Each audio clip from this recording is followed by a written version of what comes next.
Hello my dear YouTube family. అమ్మ వాళ్ళ ఇంటికి వెళ్ళినప్పుడు నానైతే ముంజికాయలు కొట్టించి తీసుకొచ్చారండి.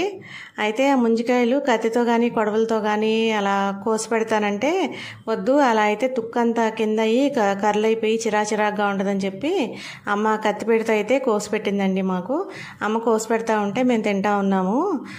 నా చిన్నప్పుడు ఏసోబని ఉండేవాడండి. తను జీడిగింజలు ఏరటానికి చేలోకి అది వెళ్ళేవాళ్ళము. వెళ్ళినప్పుడు తను ఒక్కడే వెళ్ళినా సరే నేను వెళ్ళేదాన్ని అండి. వెంట సైకిల్ ఎక్కించుకొని తీసుకెళ్ళేవాడు. అయితే ముంజికాయలు కొట్టేవాడండి. తోటలో ఉండేవి ఈ తాటి చెట్లు అవి. అయితే ముంజికాయలు కొట్టేవాడు కానీ నాకు తినడం అయితే వచ్చేది కాదండి. మంచినీళ్ళు తీసుకెళ్ళేవాళ్ళము క్యాన్లో. ఆ క్యాన్ మూతలో అయితే ఈ ముంజికాయలు అవి తీసి పెట్టేవాడండి. చక్కగా తినేదాన్ని. ఆ చిన్ననాటి రోజులన్నీ గుర్తొచ్చాయండి.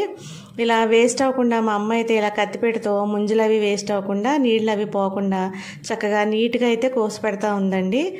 చిన్నప్పుడు రోజులన్నీ గుర్తొచ్చి భలే హ్యాపీ అనిపించిందండి. ముంజలు అయితే అప్పుడప్పుడు దొరుకుతూ ఉంటాయి కానీ ఈ ముంజికాయలు అయితే అస్తమానం దొరకవు కదండి. చాలా రోజుల తర్వాత దొరికాయి ముంజికాయలు. మేము వెళ్ళినప్పుడేమో ఆ ముంజికాయల రోజులు కావు, లేదంటే ఆ రోజులప్పుడేమో మేము వెళ్ళము. అలాగైతే కుదరలేదండి. చాలా సంవత్సరాల తర్వాత తిన్నాము ముంజికాయలు అయితే.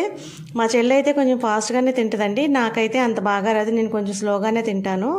ఇప్పుడు మా చెల్లికి కూడా చాలా రోజులు అయింది కదా, అందుకనే కొంచెం అది కూడా కొంచెం స్లోగానే తిందండి చెల్లి కూడా. తర్వాత కొద్దిసేపటికి అరచేతిలో పోసుకొని తీర్థం తాగినట్టు తాగిందండి. నేను నవ్వుతూ ఉంటే ఎవరైనా నవ్వాలి వీడియో చూసి చెప్తాను ఈ సంగతి అని అయితే అనిందండి. చాలా రోజుల తర్వాత చిన్ననాటి జ్ఞాపకాలన్నీ గుర్తొచ్చి భలే అనిపించిందండి. మేము నీట్గా చక్కగా స్నానాలు చేసి రెడీ అయిన తర్వాత తీసుకొచ్చారు. అందుకని చెప్పి ఒళ్ళో క్లాత్లు వేసుకొని కూర్చొని తినటం అయితే స్టార్ట్ చేసామండి. ఇది మూతి నిండా అంటుకుపోవడం, మొహం నిండా అలా అయింది. తుడుచుకుంటూ అలా అయితే తిన్నామండి. అమ్మ వాళ్ళ ఇంటికి వెళ్తే పని ఏముంటుందండి, తినటం కూర్చోవడం, ఇంక ఇదే పని కదా. ఇంకా అలాగైతే చక్కగా కాలక్షేపం చేసాము. ఒక్కోసారి నేను ఒక్కదాన్నే అయిపోతాను, ఒకసారి చెల్లి ఒక్కతే వెళ్తుందండి. అలా కాకుండా ఈసారి ఇద్దరం వెళ్ళేసరికి చాలా బాగా అనిపించిందండి. చెల్లాళ్ళ అమ్మాయి అయితే వీడియో తీసిందండి. నేను, చెల్లాళ్ళ అమ్మాయి, చెల్లి వాళ్ళ ఆయన గారు, ఇలా అందరికీ అమ్మ అయితే ఇలా కోసి పెట్టిందండి. ఒక్కొక్కరు 7-8 కాయలు అయితే లాగిచ్చేసాము. తర్వాత రోజు కూడా ఉన్నాయి కానండి, సగం కోసి సగం ఉంచింది. కానీ నేనైతే వచ్చేసానండి. నేను మిస్ అయ్యాను. నేను ఒక్కరోజే అయితే తిన్నాను, తర్వాత రోజుకైతే నేను లేనండి. ఇగో చూడండి, చక్కగా ఇలా తినుకుంటూ హ్యాపీగా అయితే ఎంజాయ్ చేసామండి.